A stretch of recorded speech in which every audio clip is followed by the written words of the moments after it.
High Top Sports Network, the Steelers podcast numero dos.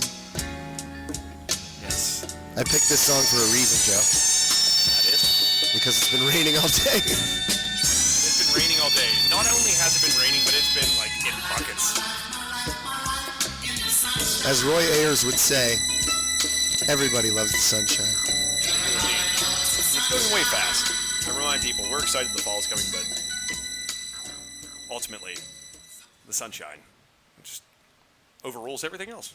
A lot of thunderstorms today, on and off, and they've been heavy. It's that western Pennsylvania mid-August weather, just hanging over top of you. It feels like you're wearing a sweater in 95-degree heat. It's the worst, and that's why I picked Roy Ayers.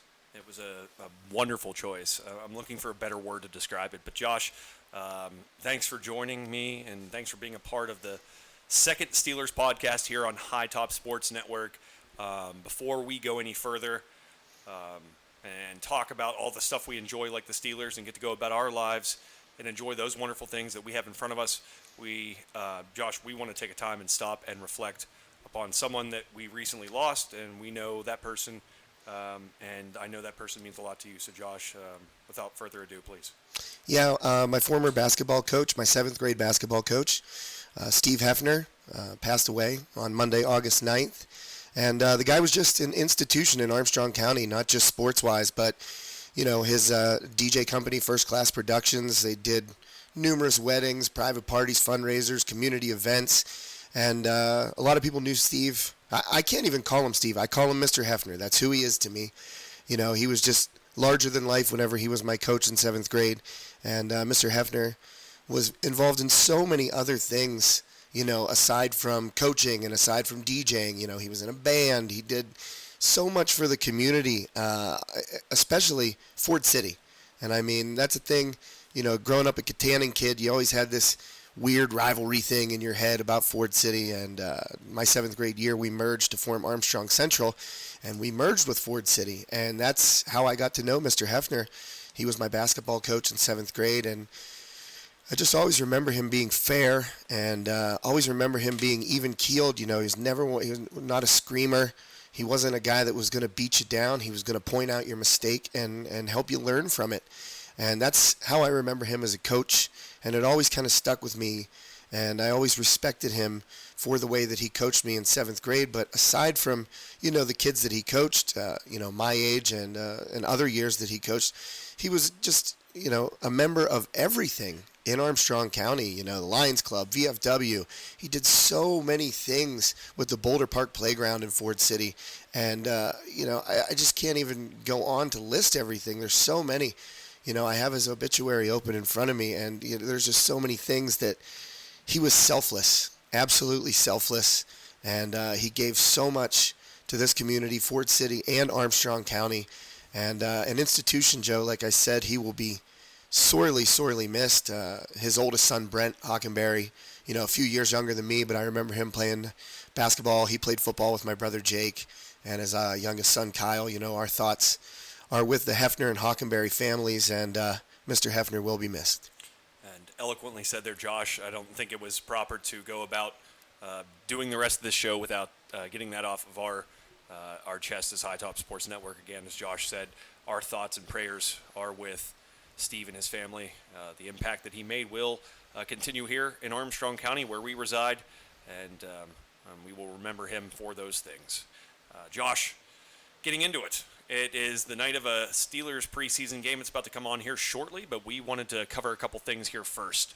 I asked you before we got on the air, should the Steelers be willing to pay a guy $25 million a year on the defensive side of the ball? That's a commitment. That's a huge chunk of the salary cap. We often talk about quarterbacks and the impact that their salary cap hits make.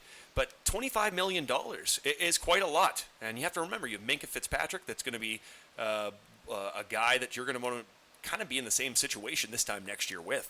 So with that said, Josh, what are your thoughts on this contract situation with him sitting out, and just the worthwhileness of signing TJ Watt?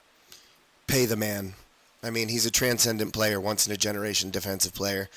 He's only getting better every single year. You look at his career stats, 49 and a half sacks in 4 seasons, 15 last year. Should have been, I mean, arguably could have been Defensive Player of the Year. I thought he was going to actually win it, but he's on that path. And he's only missed 1 game, Joe, due to injury in his career. Is that something you worry about, though? Yeah, kind of. It's a figure. He's due. And that number says he's due. Yeah, it does. It does. And, I mean, football is one of those things. It's like you're going to commit money, even if it is to a quarterback, the guy who, you send your whole offensive line out there to protect. He's still going to get hit. He could still suffer, a career-altering injury. And, obviously, TJ, with the way that he plays, reckless abandon, the way he rushes the passer, the way he gets in the backfield and disrupts. I mean, he throws his body around. And those defensive guys obviously can get hurt, but I really feel that, his pedigree, the way he's improved since he's come into the league and turned himself into arguably the best defensive player. I know Aaron Donald is out there. He's a once-in-a-generation player too, and he got paid.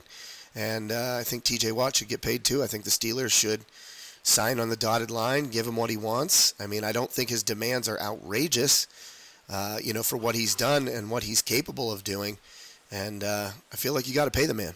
I think what helps the situation, at least for the Steelers, and their thinking in this, is that eventually you will have Ben Roethlisberger's contract off the books. That's money that eventually you're going to be paying far less to an individual to be playing that same position. So in the meantime, you can kind of stack the money towards the defense. You can give a guy like TJ Watt what will be probably, if not close, the richest deal for a defensive player in NFL history. At least the best that somewhere near what we saw Joey Bosa get. Mm-hmm. And with that in mind, you have to pay Minka next year. That's a big contract right there. Devin Bush not far down the road himself when we start thinking about it. So the Steelers, what they're going to have to do here is take advantage of a year like this. And when Ben is replaced, there's a great defense there. Whether it's internally, whether it's Mason Rudolph and Dwayne Haskins, we can get to that here in a moment, or they bring out or bring someone in externally. We will see, but the thing is, you're going to be paying a lot of money to that defense. You have to remember that. And that's going to really affect what you're able to do down the road with some other guys. So I think the Steelers at this point, especially with an aging Ben Roethlisberger, have to be very careful where they spend their money, how they spend their money.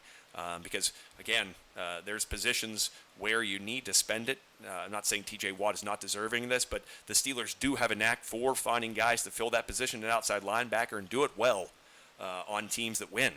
So that it's just food for thought. I believe the guy is worth every cent you pay him. But at the end of the day, Josh, there's a lot of guys, a lot of talented guys that are coming up on contracts, and you have aging guys as well. So it's going to be interesting to see. Yeah, you know what, Joe? You made a good point there with Ben's contract being off the books. And I believe the Steelers have the second most salary cap room going into next season. Yeah. I'm just looking it up really quickly here, but I thought I had read that somewhere, heard it somewhere, maybe on the radio. But you got that cap room. That's where you lock up guys like TJ, like Minka, and keep that defense intact because they're young, they're dynamic, and as you've said before, they have superstars at every level. Yeah, the defensive line guys are older than TJ and Minka, at the linebacker and secondary levels. But you got superstars on every level of that defense, and if you can keep it intact by locking up TJ for a long time, locking up Minka for a long time, when you have that salary cap freedom like they're going to have next year, I think you got to do it, pull the trigger. Absolutely, Josh, well said. And with that, we're going to take a quick break here on the High Top Sports Network Steelers podcast. For Josh Reckon, Joe Rose. We'll be right back in a minute.